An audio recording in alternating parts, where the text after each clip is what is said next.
in the ancient world, they were teaching the people that you respected all the pantheon of these gods, no matter if they just invented more every year, which they often did. They found a new personification, like you said, the god of 50 names. And so everyone associated with that god, no matter what representation of him, the Hindus called those representations avatars. So Yeah. that's what they talk about. Vishnu, who was equated to Baal or Anubis, was the one who had many different avatars, and one of the last avatars was the Buddha. And so the whole point is that no matter what representation they had, they told the people, this is the pantheon, this is the family of the godhead that you should worship, and all the gods and sub-gods below them, you all treat them the same, because they're all under the authority of the main trinity, the main Yeah. godhead, which is Yeah. the Baals. This is why they refer to it in plural sometimes and then singular other times. Exactly. And this is also why it's in the same theme of how in some of these religions and the different pantheons, you'll see multiple characters that are really just different attributes of the same character, right? You'll Yeah. see in the Egyptian, as we're looking at here, Ra as sometimes called Horus, and they'll fuse together, basically like do a fusion dance, and they turn into Amun Ra, which is a Right. combination of Horus and Ra. It's just the same guy, and different aspects of him is being worshipped as if it's a different deity, but it's just different aspects of the same one. And even this representation here from this artwork, and I know this is modern Egyptian artwork, but the ancient representation of Ra was that he was a hawk-headed god, which is an unclean bird. Very common theme in Egyptian gods. That's right. Osiris is the Latin transliteration adapted from the Egyptian hieroglyphs, which were pronounced Ashir or Ashur. It's debated. The Ashur part can be spelled slightly different. Okay. To where they call him the Ashur as to distinguish himself from the lineage of Shem, the Ashur but he ended up taking over the land of Ashur, by the way, as part of his conquest, as we see in Genesis 10 verses 8 through 10. Gotcha. But yeah, that's there's slightly different spellings there as far as the Egyptian Azur, that's translated as Osiris, versus the Mesopotamian Akkadian Ashur. But ultimately, it's the son of Shem was destroyed. He was taken over by Nimrod. So I see. Okay, gotcha. Yep. Yeah. But the king of the Egyptian pantheon was known as Ra. That's right. And he had Anubis as his right-hand man until Osiris was given that spot. That's right. We're going to do another episode about Anubis. Yeah. Too. Looking at the first beast and the one that he comes in the authority of for this one. What else is said about Ra here? So if you look up in your Strong's Concordance, the Hebrew word Ra, meaning Ra, there's two versions of it. Strong's number 7451 and 7451b. It just is defined as bad, evil, deadly, destroying, distress. And then when you have the little accent mark next to the Hebrew word, apparently not in the English though, on that one, it's adversity, which Satan means the adversary, doesn't it? Satan is the Hebrew word for adversary, and it also means evil, misery, injury, calamity, ruin, and wickedness. So every time a Hebrew would have said, referring to the Egyptian sun god, Ra, they would have been saying in their own native language, they'd been calling him the adversary or evil.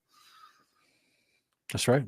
That is pretty damning evidence, I feel like, just right there in your face of who that character was. Yeah, so like if you're talking about the evil one, it was pretty, from a Hebrew mindset, it's pretty understood, because that literally would be, you're talking about the Ra one. Yeah. You're pointing to a very well-known name that they would have known throughout, because they had intimate family ties with people from the region of Egypt and trade and all that stuff. I mean, to the point where during the days of Isaiah, the northern house literally sought refuge with the Egyptian king, Necho. And so they get reprimanded for that at one point, because they had people moving into Egypt at that time trying to get away from the advancing Assyrians. And there's just because we see the Exodus and the book of Exodus, like that's not the end of the story between the political relations between Egypt and Israel. There's a long-standing history there. Right. And so they were extremely familiar with who the pantheon of gods of Egypt were. Can you imagine like critical race theory in ancient 1000 BC Israel, where they'd be like, every time an Egyptian shows up, they'd be like, yeah, we built all those walls in Goshen for you, don't you? We built the Temple of Horus in Goshen, don't you? That's our buildings when we were in slavery over there. Like that. Like, can you imagine like they walk into Egypt and be like, yeah, this is all ours. We all built this, right? I mean, that's the ridiculousness of critical race theory in the modern day. Agreed. Sorry about the tangent.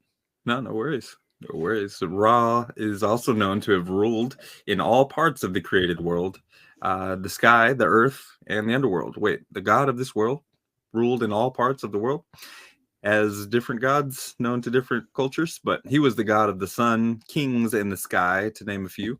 And EgyptAbout.com says that Ra was famous for having a detachable eye. It was called the Eye of Ra. It was all-seeing and could go off on its own to wage destruction, which it often did. Many of you who have seen Investigating Babylon are probably very familiar with that, but I just think it's interesting that it's recorded as the all-seeing eye of Ra that was detachable. He could take it out, which would leave him as a one-eyed being when he did that. I think we'll see that again with somebody who's equated to this character of Ra. So Ra can be depicted several ways: with the head of a falcon wearing a solar disk that's circled by a cobra, with the head of a beetle, or with the head of a ram. Ra is sometimes associated with the Ankh, which is a symbol for life and also the afterlife, and scepter in the tree of life. And as the sun god, one of his duties was to carry the sun across the sky on his solar barge to light the day.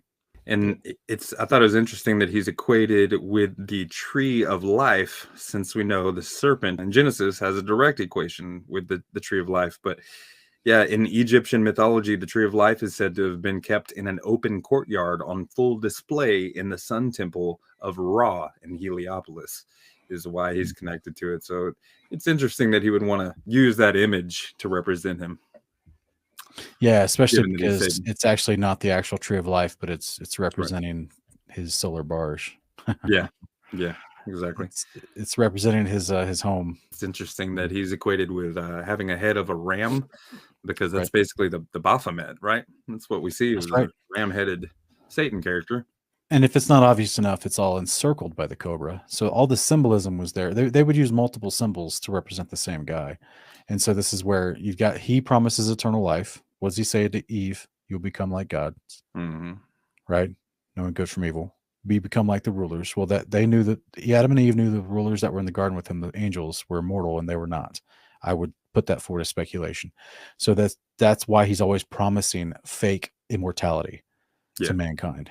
And the tree of life, the scepter is a symbol of power, but the tree of life concept and the solar barge concept was also represented by the Djed, which we also see in the scriptures referenced as the astral pole.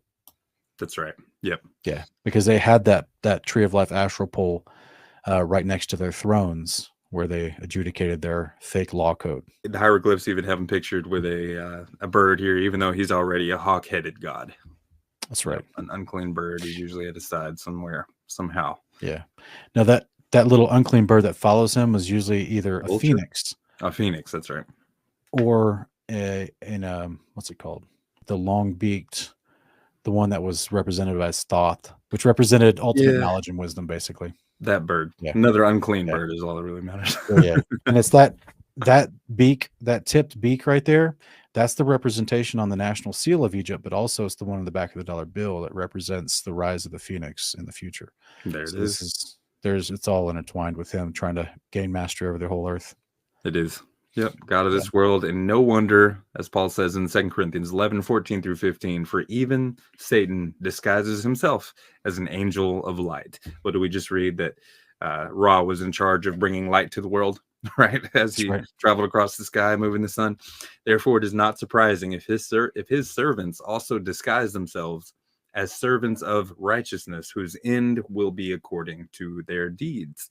We see from Genesis through Revelation that mankind will be judged according to their works and deeds. But yeah, Satan disguises himself as an angel of light when he's really not a messenger of what God calls light anyways. That's right.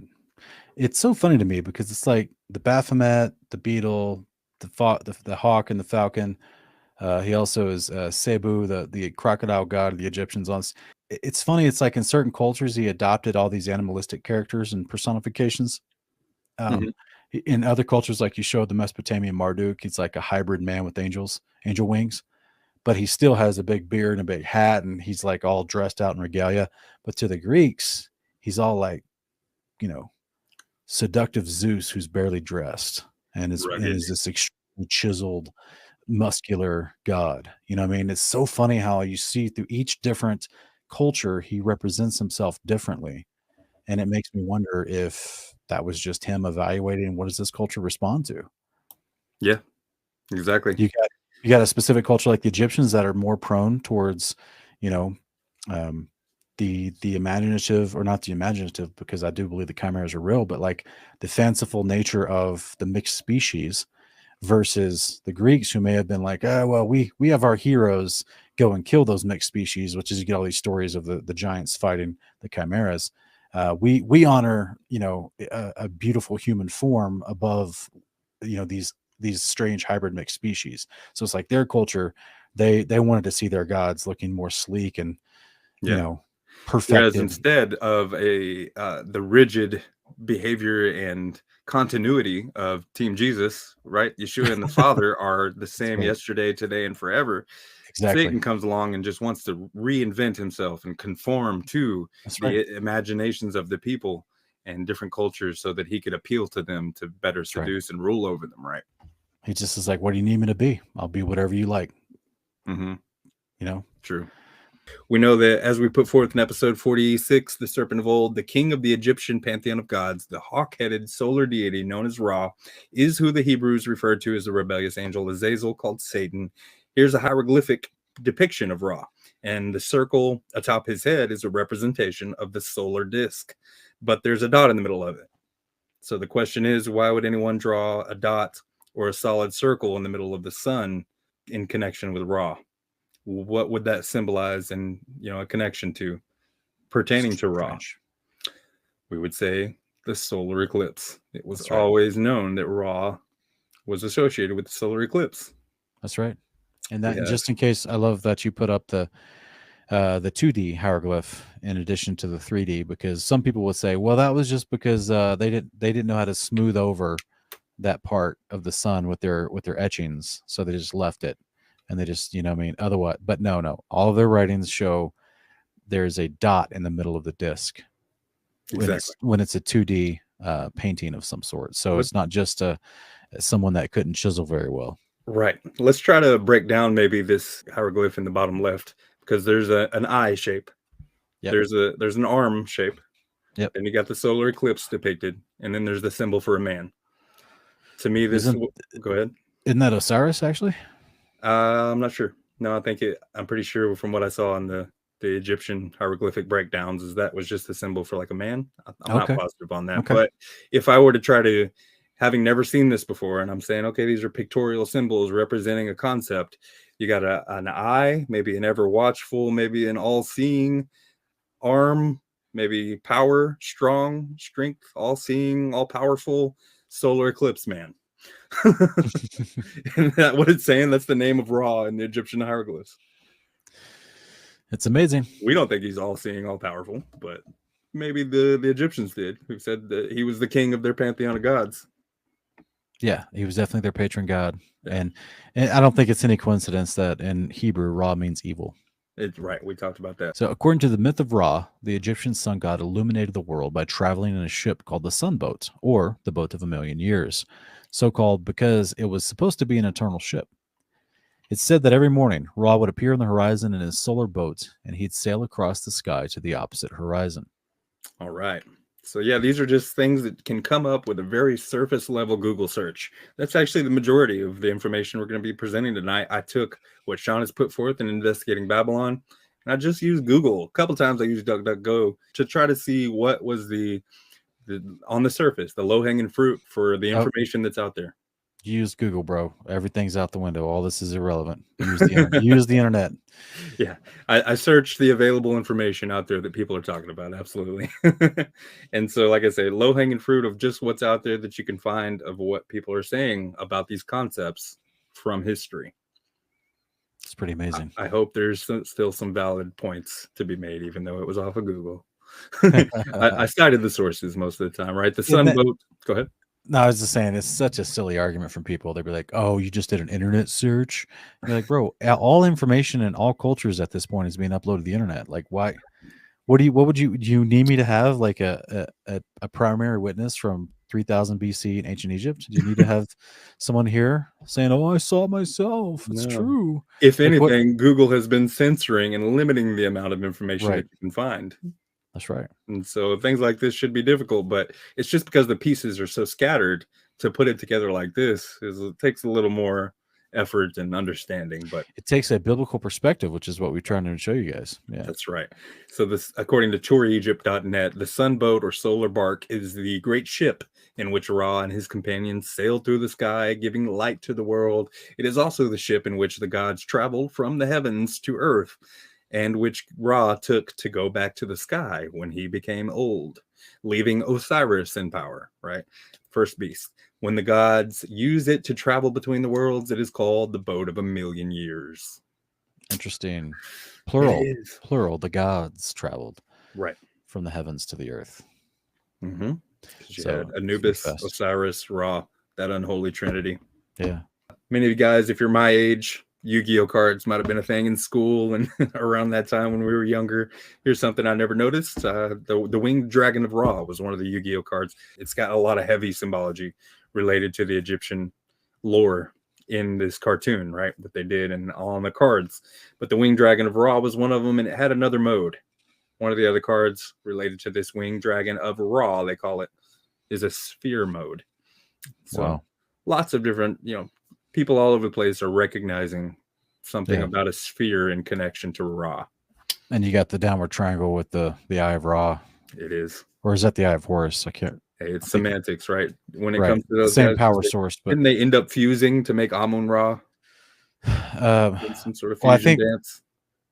Well, yeah, the two different personifications of Amun and then Ra became later. It was originally Ra, then it became Amun Ra. But Horus was like supposedly one of the avatars of Osiris when he came back from the dead as the son. Okay, the son from Isis, and so, but it was still all the same authority of Ra that they walked in. Yeah, and it's the same eye, just faced one way or the other.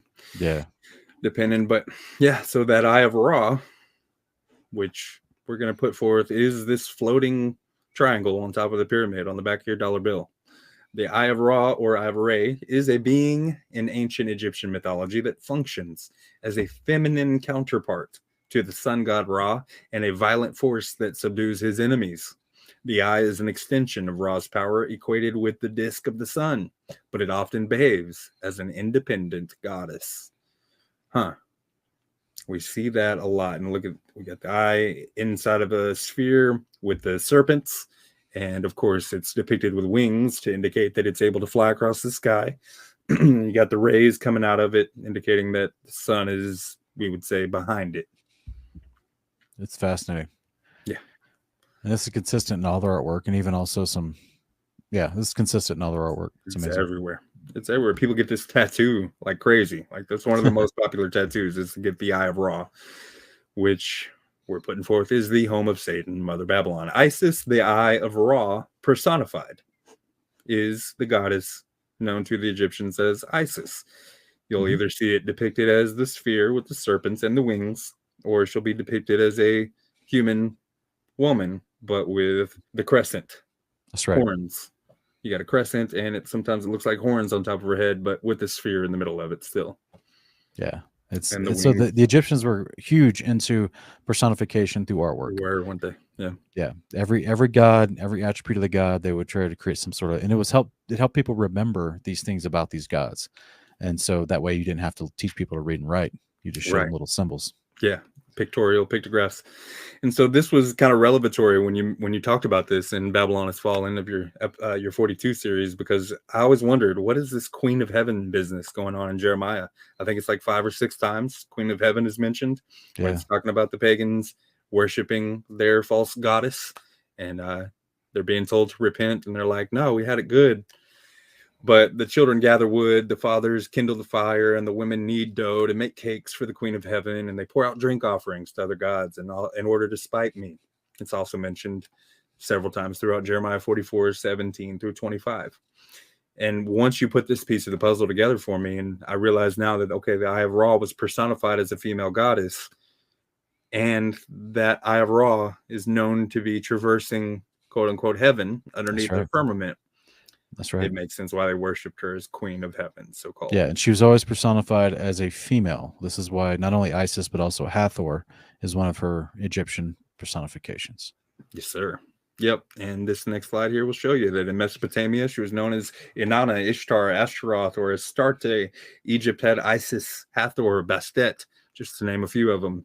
And as we've put forth before, too, like these cultures were known for taking one god or goddess and looking at different aspects of it, right? Like, oh, one says she's a goddess of love, another says a goddess of war, one says she's a goddess of moon.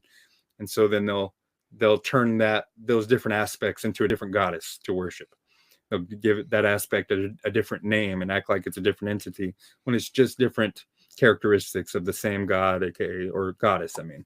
That's right.